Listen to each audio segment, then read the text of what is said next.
It's on Monday. It's on Prime. And it's a Stanley Cup Finals rematch. That's right, people.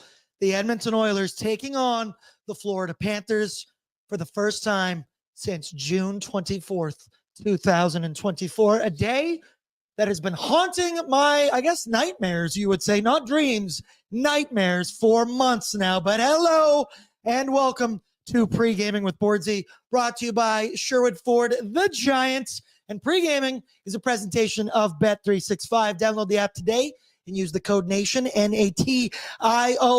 Pat, we got an answer to our question immediately. Are we flipped on the screen right now? Is everything backwards? Didn't even have to ask. Nick High and Dry says, whoa, mirrored image. Oilers Nation, that's Pat. He's in and says, we're flipped. I have no idea why we are flipped. We did something in here earlier today and we're not flipped, but we're just going to roll with this. Messing with space time. Everything's backwards now in the office. I said, we're all talking my backwards hat is too. upside down writing technically, but it's now going the right way, just upside down. This is really throwing me off, but we love you all. Thank you for joining us. Let's check in with the chat.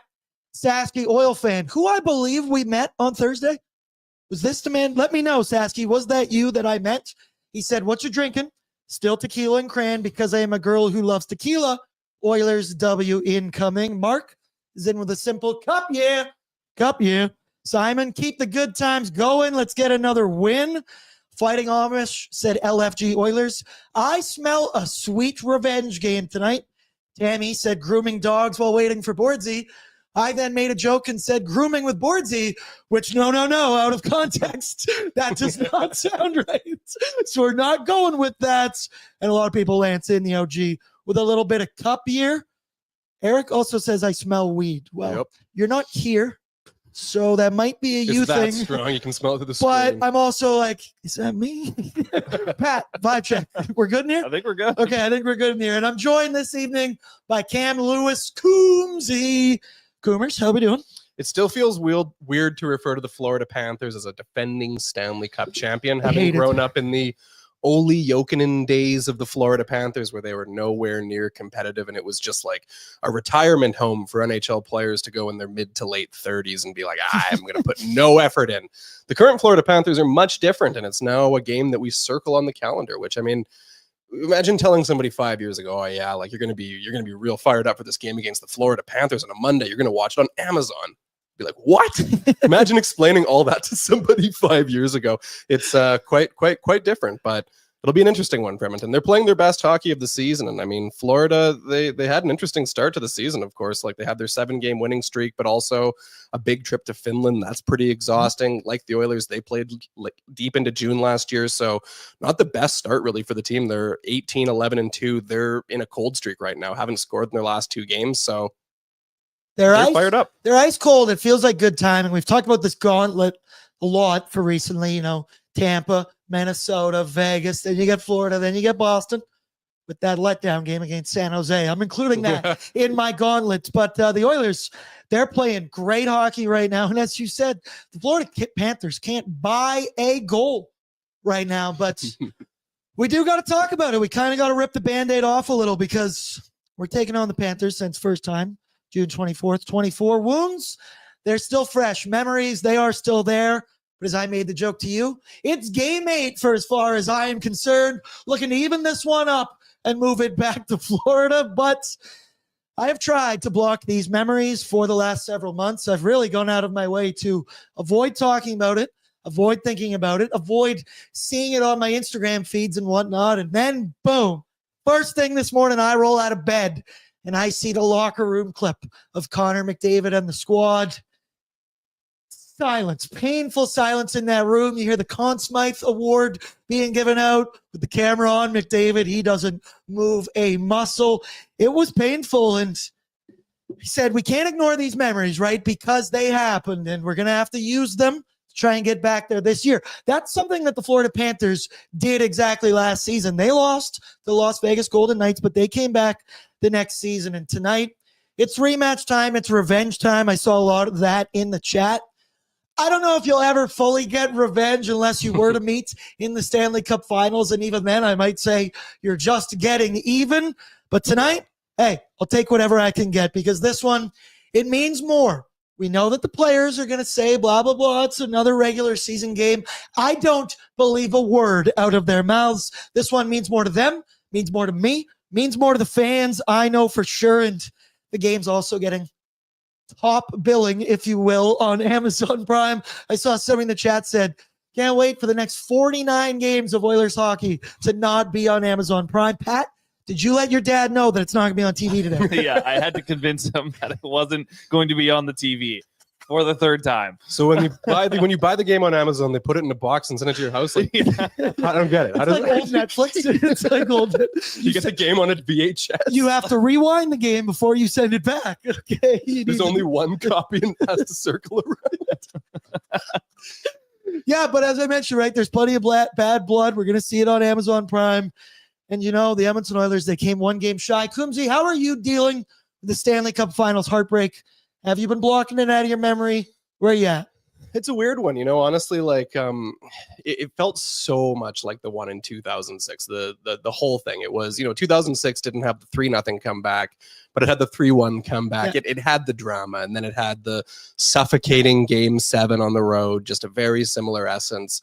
I mean, I don't know. I'm kind of half and half on this. It was devastating for them to lose in Game 7, but it was also such a fun and interesting, and it was such a crazy Stanley Cup final. Like you don't see a team going down 3-0 and coming back. Like it doesn't really happen very often. And Edmonton's 2 wins, the huge ones in Games 4 and Game 6 that we got to witness. It was exciting. And I mean, I know this is sort of just a optimistic glass half full approach. And I'm not necessarily sure this is how I felt at the time, but now that you've had some time away from it, it's like, think back to there being 10 years of no playoff hockey here. I would much rather watch the Oilers lose in the second round to Vegas, lose in the third round to Colorado, lose in Game 7 to Florida, any of those situations over being 14th in the Western Conference. Exactly right. Don't cry because it's over. Smile because it happened. That's also loser talk through and through. But that's what we are. Coomzy, I've never said otherwise. did you do Game 7 postgame with me? Yeah, me and Zach and you did it. We posted the article quickly, and then we went on, and we were just like straight face, like. I remember sitting there, Pat, you would have been producing as well. I remember getting ready to go. And we sat down, the three of us. Never before in my life have I been known to be silent. And before we went live, we took like 10 minutes that the three of us just sat. No words.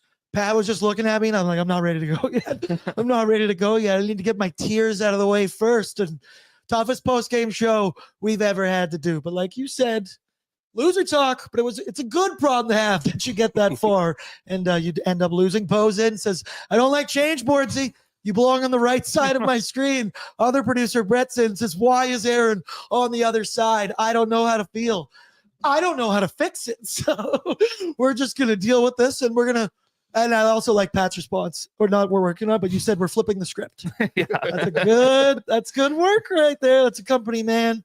I said, I hold a grudge. I'm going to hold on to these memories. I'm going to hate the Florida Panthers for the rest of my life. I reserve the right to hold that grudge.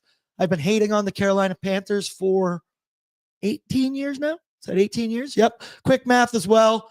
I've also been holding grudges. Pats fan. I hate the New York Giants, hate the Philadelphia Eagles, and now I just hate the Panthers logos, hate their colors, hate all the faces on their team as well. And it's funny because it's a team I've never even thought about enough to have an opinion on the Florida Panthers, but now fuck them. That's why. But it's a comeback that could have been right in that series. You just mentioned it.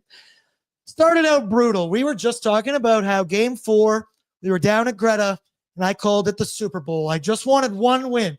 I just wanted to be able to celebrate a Stanley Cup Finals win. If you got one on the board, we were going to feel good about it. And we got that and more because it started out rough in that series against the Panthers. And we looked so good against the Dallas Stars. Everything was rolling. You go out Game 1, lose 3-0, shut out by Sergei. Had to get my first one in. Shout out to Jay Onright.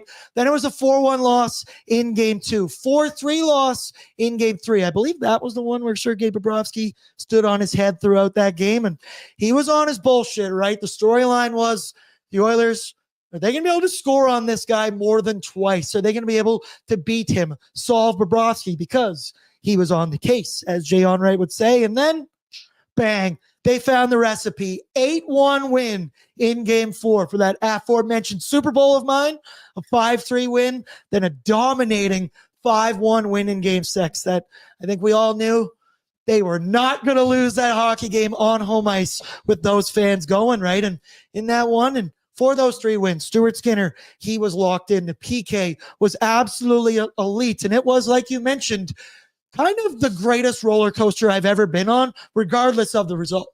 Yeah, that was that whole playoff ride, really. Like, I'm just looking back here on Hockey Reference, and it looks like you're looking through like a regular season here. They have a 3-game winning streak here, a 3-game losing streak there, another 3-game winning streak. The whole thing in this playoff ride was just ups and downs. Like, think about Vancouver having to win those 2 elimination games, and then Dallas is up 2-0. They win 3 unanswered, Florida 3-0. Then all of a sudden it's 3-3. Like, it is truly one of the strangest playoff runs.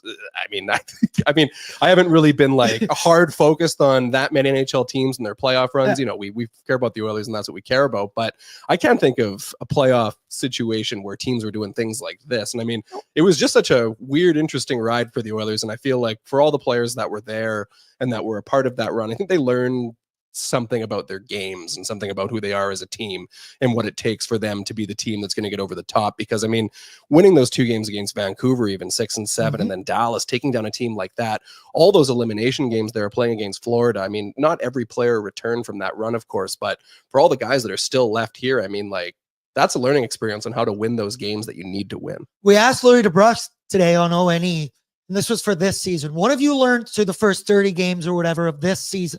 And it applies to what you just said. The resiliency of the Edmonton Oilers. If they've last year 2-9-1 backs against the wall, you fire your coach. You got to build it back brick by brick. They did that in each of those series. Down against Van, down against Dallas, down against the Florida Panthers, and then again this season as well. Not starting it out officially, not great, down below where you'd like to be in the standings, and then they slowly found a way to crawl out of it. Let's talk about the opponent now this season. Our feet also just touched. That's good luck, everybody. You can't see what's going on down here. The Florida Panthers, though, they are still second in the Atlantic Division, but they are struggling mightily right now. As I mentioned, 146 minutes without scoring a goal. They were shut out in both Vancouver and Calgary on this Western Canadian road trip. Now, I fully expect that the Florida Panthers are going to come out guns blazing, ready to go. They know the emotion of this game and playing the team that beat you. And I'm just fully expecting they're going to be ready to go. But one area that they have been quite bad at recently has been defending off of the rush. And their head coach, Paul Maurice, had quite the direct quote. And here it is. Our rush defense is AWOL. Our rush defense sucks. We have to get that fixed. We do that against Edmonton, and they're going to put 15 on us. Love the brutal honesty from Paul Maurice there. As much as he won, that is a coach that you got to respect because he says it how it is. And the Oilers, right, they solved Sergei Bobrovsky back in June. They found a way. I'm going to be interested if they can solve them off the rush right now and attacking the defense. We will look when we get in the Florida lineup. We did today on ONE. Moment you look past that first pairing for the Florida Panthers defense, it does not leave a lot to the imagination. And the Edmonton Oilers, I think, is an area they can attack. Panthers have not scored a goal in their last 2 games, Coomzy. But right, do you agree with me? They're going to be dialed in. This team has championship DNA. They know what they need to do. I fully expect it to come tonight. Yeah, you definitely think, especially considering the context for Florida, which is that they're in the middle of a 5-game road trip and 2 losses on this one already against Vancouver and Calgary. resulted in them being shut out. And I mean, I don't know, you can say they got goal lead or they got bad luck, whatever, but nobody wants to get shut out, especially on the road. You know, go back to your hotel after that and have to feel bad about yourself, jump on a plane the next day and think about it. The last thing the Panthers want to do is, you've already flown from Vancouver to Calgary to Edmonton, you jump on the next flight and go to Minnesota having been shut out for the third time in a row, or having lost for the third time in a row even. I think if you're the Panthers, then, I mean, you got the job done against Edmonton in Game 7 last year, in spite of what was all going on. I mean, that's not an easy game for the Panthers to bear down on after they've just lost 3 games in a row. I mean, that's a pretty sketchy situation to be in, but they're the ones who bared down and got through it. And I mean, I'm not going to say that being on a 2-game losing streak in the middle of December is anything similar, but they're in an ugly situation right now, a little bit of a mid-season winter lull. And this is a team where, like I said, they bared down and got through it last year, and they know they can beat the Oilers. They did it last year, and they, in their brains, in their group, in that dressing room, they look at each other and themselves and think, yeah, we can beat these guys. We beat them last year. We'll do it again. So they're going to come in with a lot of confidence and a lot of energy. And the Oilers, I mean, they can't have a slow start. They can't have a slow finish. Has to be a full 60-minute effort. The Panthers know they can beat the Oilers, but they haven't won the series yet. Game 8 coming at you right now. Remember that, people. Also, Losh is in. He says, my hand still hurts from all those high fives from Bordzy Game 5 at Greta. You know when you execute a flawless high five and your hand just fucking vibrates with so much pain? That is exactly what he was talking about. I had a lot of those going down. Also, Southpaw's in. Said, I'd love to see 15 goals. Could you imagine? Because the quote, I looked it up, the NHL record is 16 goals set by the Montreal Canadiens back in 1920. So tonight is the night. That'd be people. That would be absolutely unreal. Eh?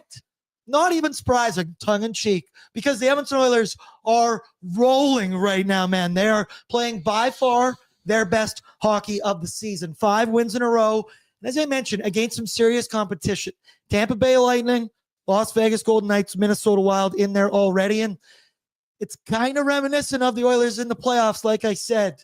5-on-5s rolling, goaltending, looking borderline elite going on right now. PK, fantastic. Power plays there. But it's also been, while you look at, yes, you scored 6 goals against Vegas. You scored 7 against Minnesota. It was a point I brought up a lot on After Dark. The thing I've been most impressed with in this little recent run is the team defense and commitment to team defense, not just from forwards, not just from defenders, from everybody, whether it's active sticks in the Edmonton Oilers' own end, back checks from guys named Jeff Skinner and Leon Draisaitl, where they're chugging along to get back there and make a play. It's just been awesome to see through and through. And the Edmonton Oilers right now, Coomzy, look like the team that went to the Stanley Cup Finals last season. Kind of look right now they're picking up where they left off. Yeah, they do. And I mean, it was a slow start for the Oilers for a couple of different reasons. I mean, we talked about it with Edmonton and Florida. There's both of them play deep into June. There's going to be somewhat of a lull when your off season's only, 2.5 months, whatever it winds up being.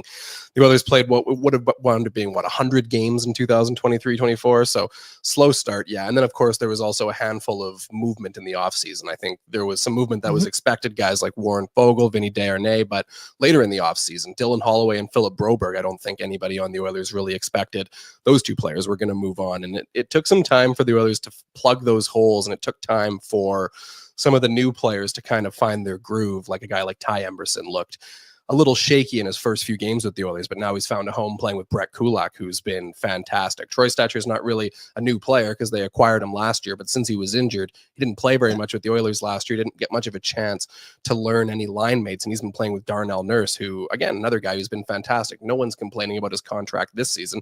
Who cares? He's playing like a top pairing D-man. Give him a raise. Exactly. Yeah. Sign a new contract. 18.5. Lock him down right now. Lock him in. And then on the second line with Leon Draisaitl, Vasily Podkolzin and Kasperi Kapanen. It's basically 2 players, you mix them together, and that's who you replace Dylan Holloway with. You've got Kasperi Kapanen, who came from the Blues on waivers. He has the wheels like Holloway. That's a player who became expendable because they acquired Holloway. Vasily Podkolzin they get from Vancouver, former top draft pick.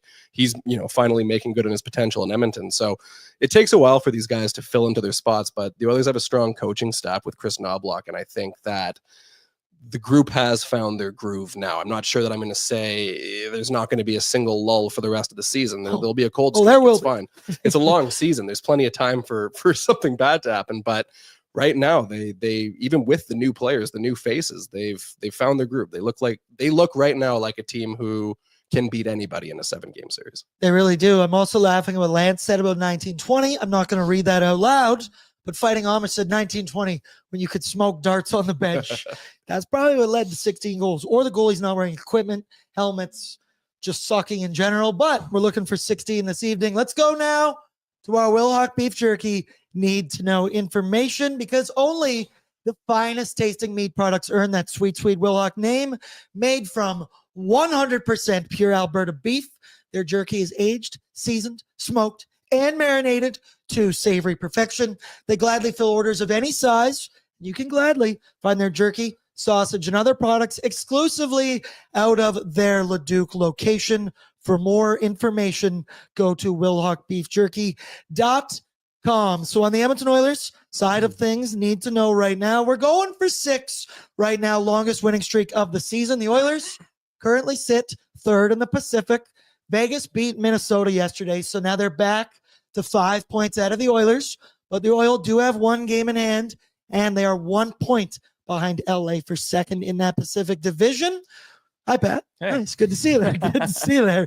Connor McDavid in the Stanley Cup Finals. He found his game. Now, he didn't score or have a point in the final 2 games, right?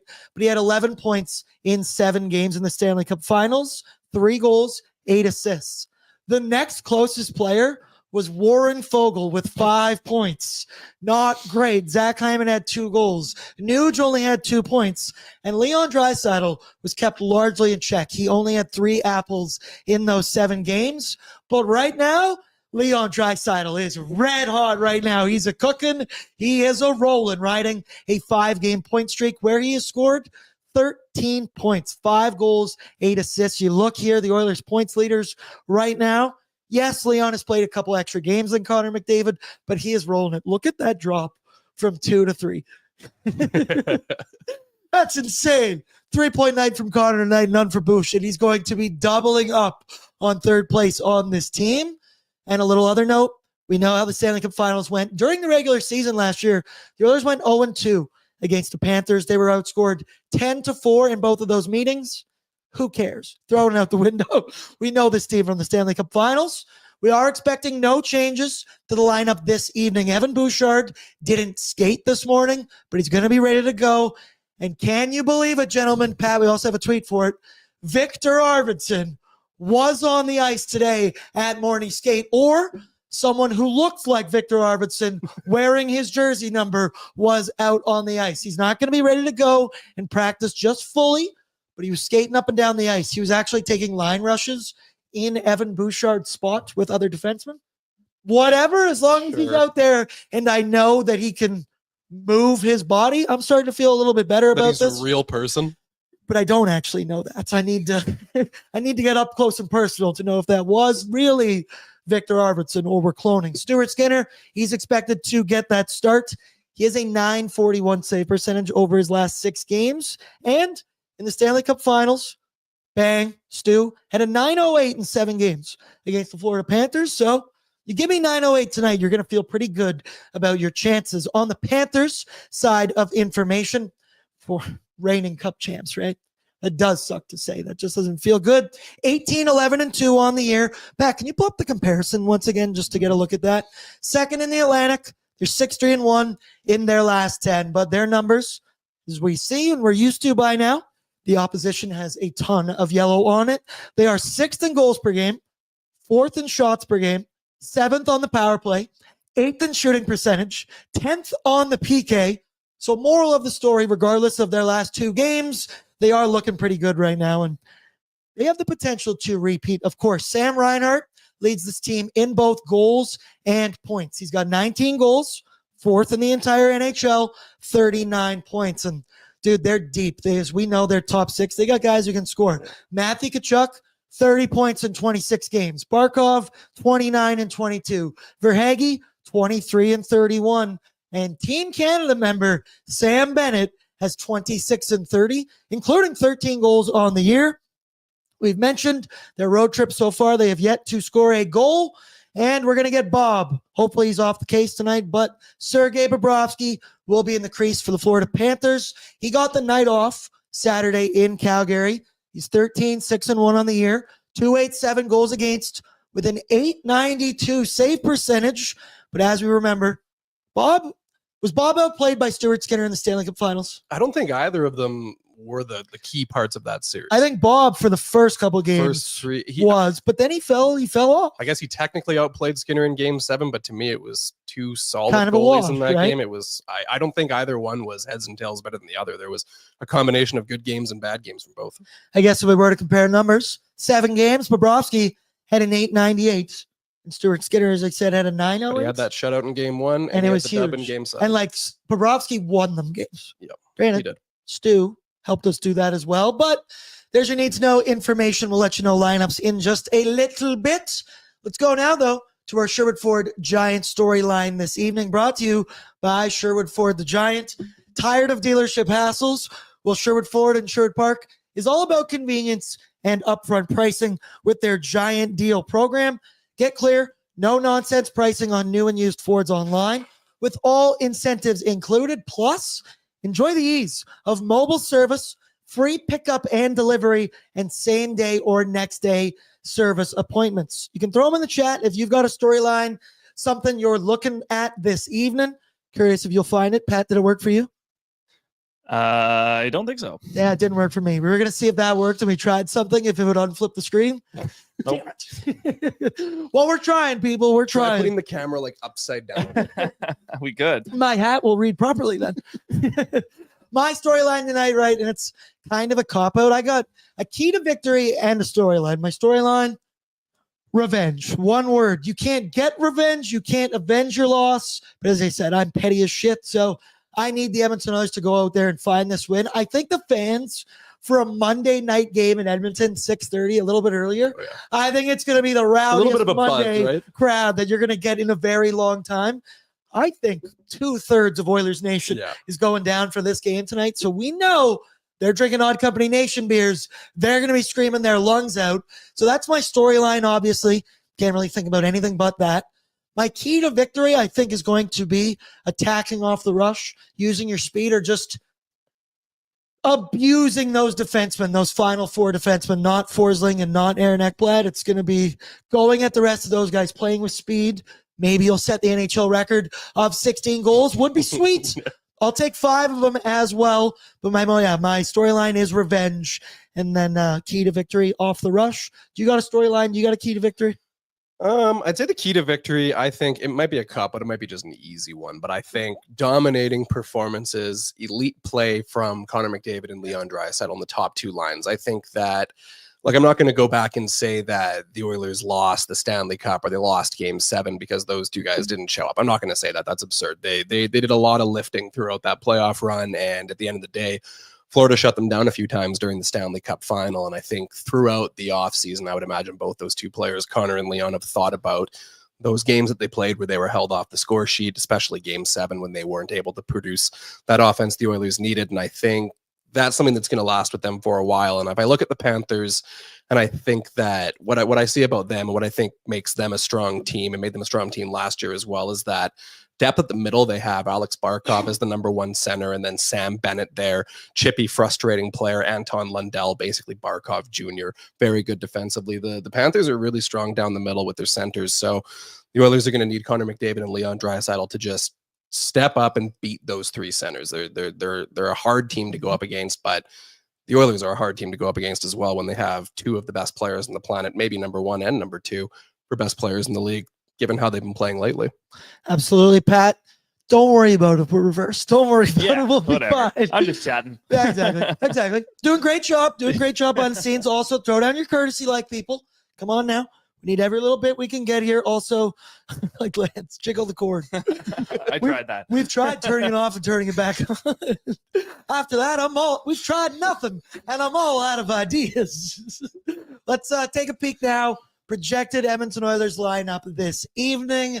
Top line is going to be Ryan Nugent-Hopkins with Connor McDavid and Zachary Martin-Hyman.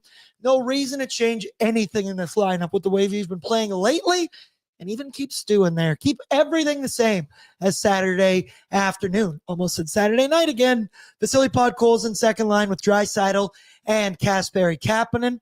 Matthias Janmark with Adam Henrique and Jeff Skinner. Corey Perry with Derek Ryan and Connor Brown. Decor Ekholm with Bush. Nurse with Stetch.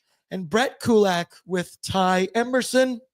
So we just mentioned it, Leon. He's tearing it up. The term I used is, forgive my language, he is going scorched earth on these motherfuckers lately because he has 13 points in his last 5 games. It's just insane. 5 goals, 8 assists. He obviously leads the league in goals. Even more than that, he leads the league in even strength goals. He leads them in game winning goals. He leads the Oilers in points with 45. And I think without a doubt, I'm curious to ask both of you because I asked on Saturday, right now, if you had to vote right now this second, who's been the MVP of the Edmonton Oilers season so far? Darnell Nurse. No, it's been Leon Draisaitl. I mean, jokes I aside. don't hate that answer. Unsung hero, honestly. Yeah. Most improved. I'll take that for sure. Pat, who's your MVP? Yeah, I don't think it's an argument. It's Leon for sure. Right? And it's like, want to break down points per game, maybe be Connor McDavid. It's that Leon Draisaitl has done it. And arguably, I saw some comments today online of that from the moment Nobby benched him during that game. Leon, Nobby's just pulling the right strings. A little bit more on him a little bit later as well. But Leon Draisaitl, it's been impressive. And the most impressive part is who he's doing this with. If you asked me back in July, or you told me, Aaron, we're going to be 30 games in, Leon's going to be centering a line with Vasily Podkolzin and Kasperi Kapanen, I would have thought the Oilers bus got in a crash. That's and every GM other mode player stuff. on the team got severely injured and was in the hospital. But here we are, loving every bit of it. He's elevating the play of both those guys, and it's nothing new. He did that last year with Ryan McLeod. He did it with Warren Foegele. He's done it through and through his entire career, producing this much. And while he gets called to McDavid Merchant, we know 5v5, he's not playing with Connor for the majority of the time, I will say. We do like to break that glass in case of emergency and go McDry, but he's in the midst of some of the best hockey he's ever played, which is insane to say for a man who has a league MVP to his name. I was trying to find the odds for league MVP on Bet365 today. Forgot to do that. Cover for me. How good has Leon Draisaitl been this season? And those points I mentioned, it's who he's doing it with, and it's been incredible. Yeah, that's one thing that's been great about the Oilers as of late is you came into this season and it's hard to say how good's the forward depth going to be when some players disappeared. You know, no more Dylan Holloway, no more Ryan McLeod, Warren Foegele. Players that played their roles brought great speed. And it was hard to say, like, are the Oilers going to be able to compensate, find different guys? But look at what Leon Draisaitl has done here with Vasily Podkolzin and Kasperi Kapanen. I'm not going to go and say that Podkolzin and Kapanen are just slugs that Draisaitl is carrying around like Podkolzin has. You would have thought that before this season. Yeah, like, I mean, you look at the stats and the numbers, you're thinking, geez, this is this really Edmonton's second line? But you got a great winger in Podkolzin in terms of his hands, his passing, his ability to play with the puck. And Kapanen, like I said earlier, he's kind of that Dylan Holloway replacement with the great speed that the Oilers badly needed. I mean, this year for Leon Draisaitl has been just a narrative busting season. I mean, he's had to do it a whole bunch of times in his career. You know, there was the narrative before that he could only score as McDavid's winger. He could only score on the power play. He's terrible defensively, one-dimensional, blah, blah, blah. He's killing all those narratives this year. And this comes immediately after signing that $14 million contract extension where, you know, there was pundits, fans, people outside of Edmonton, people outside of Western Canada who maybe don't watch the Oilers as much, maybe just watch the highlights. You're going to pay two guys that much money? Yeah, we are. Did you see the point leaders? Yeah, you're gonna pay this very good two-way player who might score 50 goals and 120 points and win a Selke Trophy $14 million. Yes, you're going to pay him $14 million because if he had become a UFA, someone would have paid him $16 million. Blank check. No doubt. Like, I mean, what do you think the San Jose Sharks, the Detroit Red Wings, or the Buffalo Sabres, a team like that, the Ottawa Senators who haven't made the playoffs in years and need to make a move, they would give Leon Draisaitl a blank check. They give him $20 million. Exactly. So $14 million for Leon to stay in Edmonton, that was never even a concern. But, you know, a quarter or two into the season here, and he showed, you know, there was no reason to worry about that. Absolutely right. And it's Leon defense lately been crazy. We've been joking, Lance constantly saying Leon's going to win the Selke. Has anybody ever won the Hart, the Rocket, and the Selke in the same year past 1950? Probably not. But who knows? That would be unreal. I'm also laughing at these guys in the chat, Bob. Seeing Bordzy in the multiverse is cool. Can imposter Aaron give us the power to win tonight? You flip around the room and everybody loses their mind. Continuing though with singling out guys for positive things. Matthias Janmark is playing once again the best hockey he's played since the Stanley Cup Finals against the Florida Panthers, and it looks like the same type of game, right? It looks like the same type of game, right? Take two on that one in case we clip that. He's been an elite penalty killer. He's so smart defensively, but he's been pretty clutch in his scoring so far, and he's doing his scoring short-handed 5v5. And I know from how well he played last year, it earned him that 3-year, I think it's 1.125, 4.35, I believe, total for that 3-year deal. And, you know, he's just been incredible last year in the Stanley Cup Finals. It was the best he's ever played. He had, I believe, 4 points in the final 4 games, 2 goals. Short-handed goals, was the only one to score in that Game 7 game, and he's picked up right where he left off. He has 13 points on the season now, which is 1 more than he had all of last season in 71 games. The man's played 30 so far this season.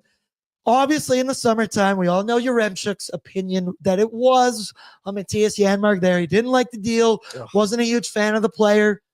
It's been a great bit this year because he continues to eat his words every single show. It's been awesome, but he's been awesome. He's worth every penny right now. He's found great chemistry on that line. Last year, it was Brownmark featuring Rico. Now it's Jeff Skinner. Skinmark? Skinmark? Oh, way better. Oh, Banner? Brownmark and Skinmark. That's fantastic. All right. Yep, we are definitely clipping the shit out of this now. We're going to take that. But he's found great chemistry there. He obviously has the chemistry with Brownie on the PK where they're a threat offensively when they're down a man on the ice. And hopefully tonight there's just something about that Florida Panthers jersey that fires up Matthias Janmark. For some reason, you just play better against certain teams. We've asked so many former players that before, and hopefully tonight is one of those nights. Janmark's been great, but Skinmark featuring Rico has been great. I just wanted to get that in one more time.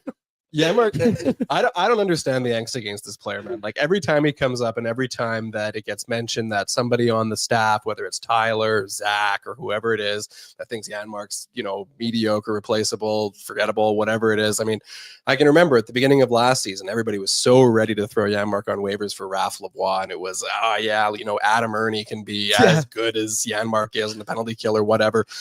There was a long time as Oilers fans where the entire third, fourth line, even the second line, there was only like Nugent Hopkins, McDavid, Draisaitl, and who else on forward? Like nothing else. And I mean, there was no. But we're like, man, Alex Chason's sick. Yeah, we're thrilled about Alex Chazon or Juge Kyra, somebody like that, Ty Ratty, who even knows? But like, there were no good depth players. I mean, it'd be nice if Matthias Janmark was killing penalties and also scored 15 goals. That'd be amazing for your third, fourth line. That's great. But the fact that you can send out a handful of depth players to go and kill penalties, play well defensively at 5-on-5, and make it so that the Oilers really only need to worry about scoring goals when Connor and Leon's lines are on the ice, this is very helpful. They have players like Janmark now, like Connor Brown. You can go back and watch footage on these games and try and find instances where those players are out of position, back checking poorly, losing battles.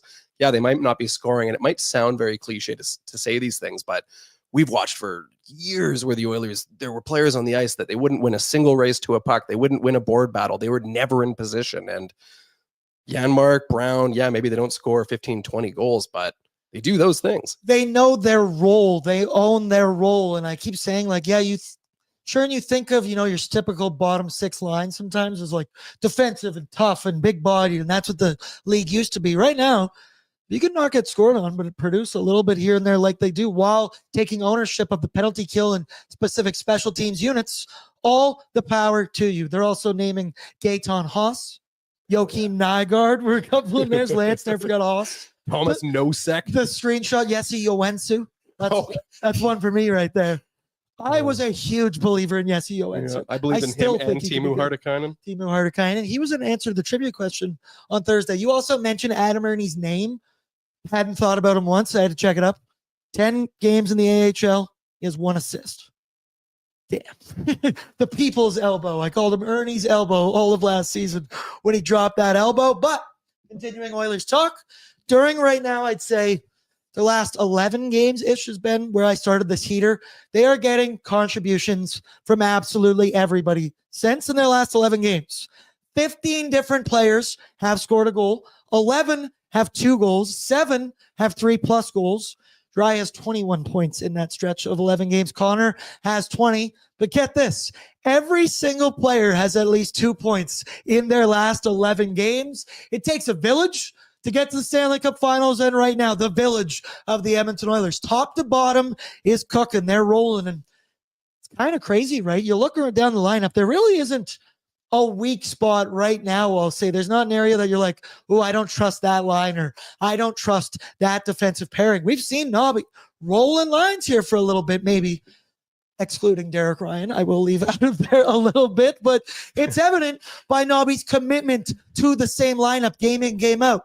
You haven't heard me say the words line blender in so many games in a row right now, and this team, every facet is rolling right now. They should feel very confident and, frankly, a little bit pissed off heading into tonight. But Coomzy, everybody top to bottom is on their game and producing right now for the Edmonton Oilers. Yeah, there really isn't a weak point in the lineup right now. And I mean, the first few weeks of the season when the team was struggling, you looked up and down the lineup and you could point at like 5 things where you thought, oh, geez, the Oilers are going to have to address this before the trade deadline. Like the top 4 of the blue line doesn't have a right-handed D-man. The third pairing needs another D-man. You need to have another winger, goalie, who knows what it is. But everyone's kind of settled in. The beginning of the season, what happens in April and October, yeah, it's relevant, and the points all matter. They all count. The games count. But the team that you're going to be in October and November is not the same team you're going to be in March and April. The Oilers, the season's a marathon. You got a lot of time to figure it out, but the Oilers now, again, like we've said a handful of times, they look like the team last year that won 16 games in a row. They look like the team last year that went through that playoff run, and that's what matters. Is they found it early enough that they don't have to go ahead and make some desperation trade in early February or something like that. Now it's not going to be Stan Bowman so desperate to find a D-man he's going to get fleeced. It's, no, this team looks good. They've made a couple of waiver wire additions. Maybe there's somebody in Bakersfield they can call up. Maybe they make a trade, maybe they don't. But before that, a few months ago, it was pure desperation mode. And now it's, all right, we can do our thing. It calmed down the urgent rush to make a trade. And we've kind of seen a wave here from the rest of the NHL. Over the last 10, 14 days, a number of trades going down, and the Edmonton Oilers haven't had to have that knee-jerk reaction, and they can continue right now to keep accruing cap space, keep building up for that one move that I hope it will be a Matthias Ekholm-like deal that presents itself later down the line, because right now they're rolling. Also, Dayton says skin Marco. Skin Marco. That might have to be the line. It's Rico, if you aren't following that, but I kind of like that one. Lance asked, are we peaking too soon? No such thing. This team can get even better. Kiana, it feels like the whole team is just playing at their best right now. Lance again. The weak point is the fans online. It's the content. You're talking about yourself, and it's funny. I read that in the wrong order because he did that. And then he said, are we peaking too soon? That's funnier in that order. Attaboy, Lance. I also brought up Nobby. Just one quick note. He is coaching his 100th career regular season game tonight.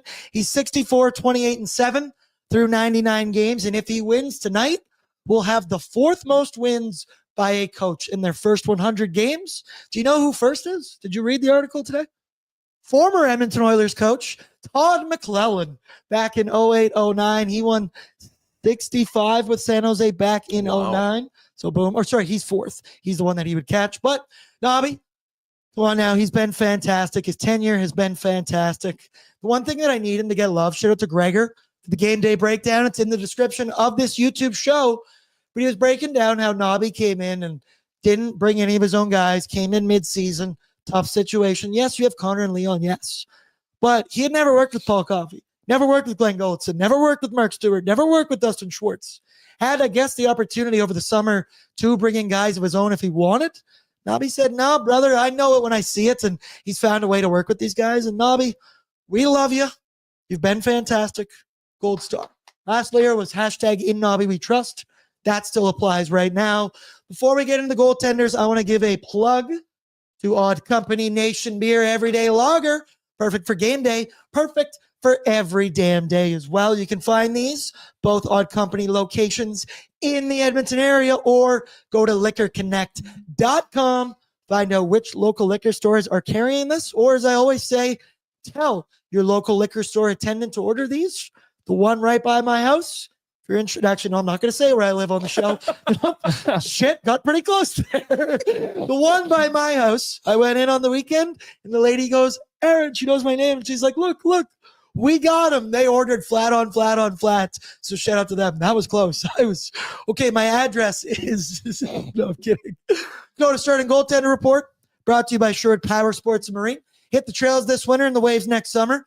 As fellow hockey fans, the team at Sherwood Power Sports and Marine are helping Oilers Nation fans gear up.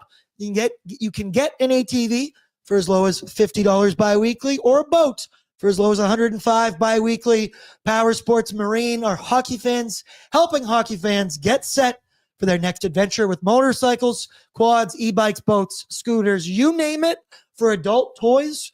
Pause once again. Whoops. I'm on fire today, boys. They got them for, no, we're not even going to go there. We're not even going to go there. I'm just going to make another joke. Throw it up here, the tail of the tape between our two goaltenders this evening. We've got Skinner. We've got Bobrovsky. Skinner, he's 11-7-2 on the season, 282, 897. Do you notice something different in here, Pat? You made it. The yellow is on the Edmonton Oilers side. Stu, he's up to 897 on the season. God, that just looks right. You know what I'm saying? That just looks right on your screen. But Stu, he has been incredible right now. I said 941 in his last 6, 5-1 in that stretch. In that only loss, he allowed 1 goal. And yes, I know what he did on Saturday night. That was hard to watch. That was brutal. That was back-breakingly bad. We posted a video on Instagram. We had the power play, right? That goal was shorthanded. And we were recording me, Brett, and Waz to be like, oh, we're going to get a power play goal. We'll get our reaction and post it. We did not plan for that to go that way. And our faces just frozen in pain. But hey, shit happens. I will allow that. It's not the first time, probably won't be the last time either. I say just put 2 hands on your stick. To give him credit, he bounced back. He shut the door for the rest of the way. But Stu, he has been incredibly solid lately, Coomzy. What was your reaction to that goal, the third goal for the Vegas Golden Knights? It really looked at the Oilers were up 5-0 early, and it looked, oh my goodness, they're gonna find a way to blow this. And then we would be talking very, very differently. We're just like hands up, like, oh yeah, the Oilers are perfect, they're the best. If they had lost that game, we'd be on the complete other side. It wouldn't be any middle ground. It would be that. But yeah, Stuart Skinner's difficult start to the season, but has kind of calmed down. And I wonder if part of what's led to his turnaround is being left off of that Four Nations Team Canada roster. I know a lot of fans look at this and they're just like, whatever, this is an NHL event. This is the All-Star game. Who cares? But the players are looking at this, and especially if you're a younger generation guy like Stuart Skinner, who's... You put the maple leaf on there, it matters. He's never had a chance to suit up for Team Canada at the Olympics. And I mean, also since he's been in the NHL, the Oilers have been a playoff team, so he hasn't gone over and represented Canada at the World Championships either. And I mean, to a fan, this might seem like it's not much, but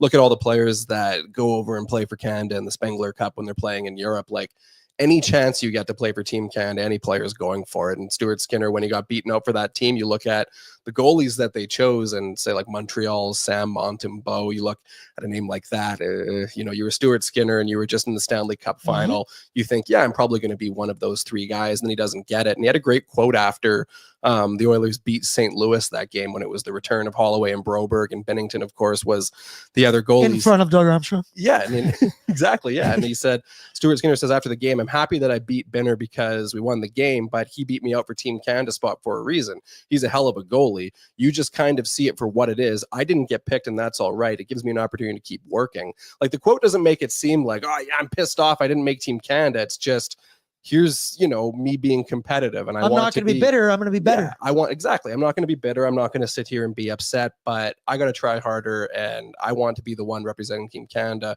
next year when they're playing in Italy at the Olympics, because this is the warm-up for that, right? This is for any player who got left off, whether you're Skinner, whether you're Zach Hyman, Darnell Nurse, whoever it is, you know, you want to make Team Canada, so you're going to try to change your game. Anything for the Maple Leaf, brother. It's anything you can do. Even World Championships, dudes care, right? Sometimes you finish an 82-game season.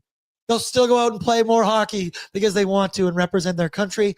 Lance also chirping when the liquor store girl knows your name.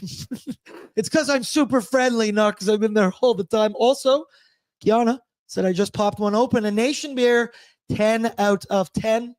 I like the decimal system in there. I'd like a 10.0 out of 10, but we will take that. Obviously, Bobrovsky, he's on the other side of the coin, but let's go now to the Florida Panthers projected lineup this evening. Brought to you by Greta Bar Yeg, favorite spot in the city. Come on now. They got great arcade games. They got a great bar. They got awesome street food, elite TV setup. I've been saying if you're going down to the games, great pregame spot, excellent postgame spot, win, lose, or draw. You can play some Mario Kart, forget about it, or you can win more stuff by dummying your buddies in Mario Kart or pop a shot, whatever you want. Patrick, let's pull it up here. The projected lineup tonight for the Florida Panthers. Top line, Carter Verhaeghe with Alex Barkov and Sam Reinhart. Barkov is technically questionable. I believe he's going to go, trying to check Twitter, but he was ill on Saturday. Fantasy team could have used him on Saturday, that bastard. But I digress. Second line, Jesper Boquist, Sam Bennett, Matthew Tkachuk. Third line, Eetu Luosterainen with Anton Lundell and Evan Rodriguez, who led the Panthers in scoring in the Stanley Cup Finals. Looked that one up the other day, or yesterday to be fact. Astounded. Fourth line, AJ Greer with Thomas Nosek and Mackie Samoskevich. Bang, nailed that. And here's the decor, right? Gustav Forsling with Aaron Ekblad. Then you go to Nico Mikkola, Dmitry Kulikov, Uvis Balinskis with Nate Schmidt. That's the area that I want the Edmonton Oilers to be attacking. When Paul Maurice talked about them not defending the rush, I feel like, I don't know, but he was probably talking about those four guys. I'm sure we're going to be in a bit of that discussion. But the Panthers, they've got, when you go to the offense, go to the forwards there, Pat, for me. 5 players with more than 20 points. Reinhart, Tkachuk, Barkov, Bennett, Verhaeghe. Anton Lundell has 19 points right now as well. They've dealt with injuries here and there, but it's just been like Barkov was sick and he had an injury to start the season. I think it was Verhaeghe. He's missed some here and there either way, but they found a way. They continue to produce. Offensively, this team can get it done like anybody else in the league. Yeah, they can. I mean, that's when you look at the Panthers this year and last year, and I don't think I'm seeing a weaker version of their forward group. No.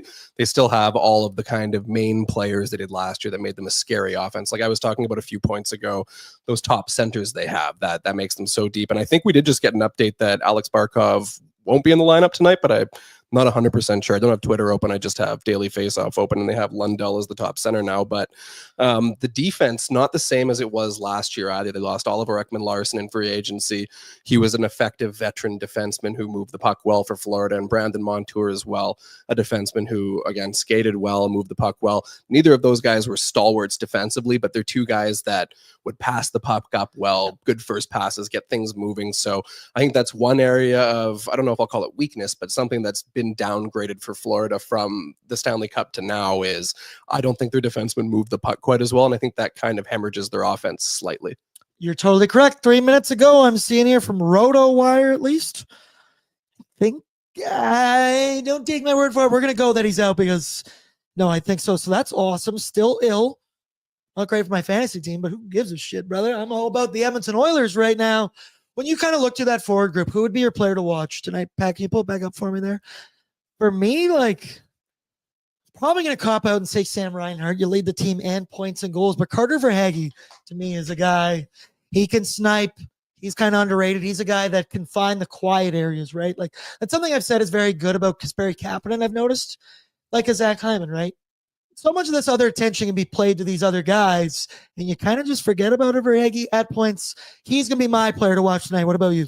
For pretty much the exact same point you just made, it's Evan Rodriguez. And I think he was that guy for Florida in the Cup final last year, whether he's a top 6 winger, kind of a center playing on the third line. He plays a whole bunch of different positions, almost like Florida's version of Ryan Nugent-Hopkins. I understand they're very different players with different skill sets, but it's that jack of all trades you can kind of move around the lineup and expect two-way play from. And Evan Rodriguez was one of those guys in the Cup final that I kind of looked at him and I thought, this is just, a roster filler player.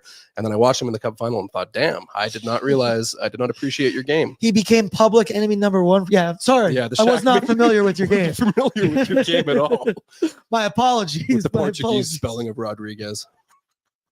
All right, let's go now. We got a couple minutes. Also, housekeeping note, puck drop isn't going to be till 6:45. Why?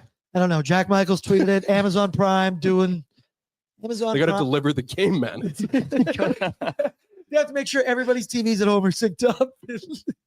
All right, but let's go. Time for Bordzy's Bankroll, brought to you by Bet365, because Bet365 is a proud partner of Pre-Gaming with Bordzy. Open an account with Bet365 today. Bet on a huge range of markets, whatever the moment. It's never ordinary at Bet365. Download the app today. Use the code NATION, NATION, and you can ride with me, because people, We went 3 for 3 on Saturday. We bet them individually. We parlayed them together, plus 1,100. Boy, did we profit. So we're hoping to do it again tonight. Your first option, Himes, Zachary, to get over 2.5 shots on goal. Currently minus 140. I tend to not go with things that low. I'm just so confident in it right now. He has hit this in 4 of 5 games since returning from injury. He also has 5 goals in 5 games. 3 words for you. Zach is back. Another guy, since the moment he comes back and Team Canada's announced, says, oh, you didn't want me on the team? Watch this. Going to force your hand. Second one, this has just been profiting nonstop lately. So if it ain't broke, don't fix it. Leon to get 2+ points, currently plus 140. Are they watching the same hockey that I've been watching for the last 2 weeks? He's hit this in 5 straight games where he has those 13 points. Also, if you forgot, leads the league in goals throughout. You could probably go there as well. And then the last one, little Boosh shot prop, over 2.5 shots on goal. He had 4 against Vegas, and it's been a little bit up and down shots-wise recently, but he led the Edmonton Oilers in total shots against the Panthers in the Stanley Cup Finals. He had 20 in 7 games. It's close to 3 per game, so we're looking for that this evening. Coomzy, you look at those 3 bets, which one do you like the most? Leon one's an automatic. Yeah, right? He's it's rolling. Crazy. He's on fire. Are they not checking the stats in the box scores? Yeah, that seems like they haven't been paying attention. They must have looked back at his recent games against Florida and says, this guy can't score against the Panthers. Once again, 3 points in 7 games in the Stanley Cup Finals against the Panthers, but it's Leon Draisaitl. He's playing, which is crazy to say, some of the best hockey of his entire life. Patrick, you look at these 3 bets, which one do you like the most? Yeah, I think it's got to be the Leon one, but I like all 3. The only reason I would maybe pick Bouchard over Hyman is just because of the profits there versus the minus 140. But I think both of them have a very good chance of hitting. Parlay them together. I believe they were 7 plus 750 together. Ooh. Do it at Bet365. Do it responsibly. Only bet what you're willing to lose. And then we can all come back here on After Dark and you can tell me if I lost your money and blame me, or you can tell me you love me and that I helped you profit. Lance Kane has officially switched from following Tyler's bets over to me. Ask me if he's up. Oh, he's well up right now. He's in the green, brother. Step 1, follow Bordzy. Step 2, profit. That's also not legally binding. No. There's question marks in the middle of that. Follow Bordzy, question mark, profit. Thank you. Something else there. Final one, shout out nationgear.ca for our Christmas sweater. It's Puck's cheer and holiday gear. I wore the sweater on Saturday to a Christmas party. It was a hit. I got 3 sweaters sold. That one? All using no, that one. Oh. No, I thought you were talking about that one. I was like, what? There's nothing wrong with it, but it's a fairly generic sweater. If you want to be like people at my Christmas party, they used promo code Bordzy10 to get 10% off. BORDZY, just like the screen, just like right above my head. But yeah, shout out these Nation Gear. Also, you can get some My City collection. Get to keep nudes forever. If you want to get a Christmas sweater for yourself, do it. You want to get a present for somebody else, do it. Because we love Nation Gear and you help keep us employed, really. Yep. So shouts out to you guys.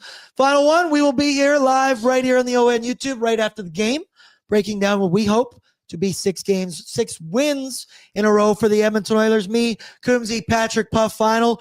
Big shout out to our sponsors, Sherwood Ford the Giant, Sherwood Power Sports Marine, Greta Bar Yeg, Bet365, Willock Beef Jerky, Odd Company, and I believe that is it for Pre-Gaming with Bordzy. We love you all.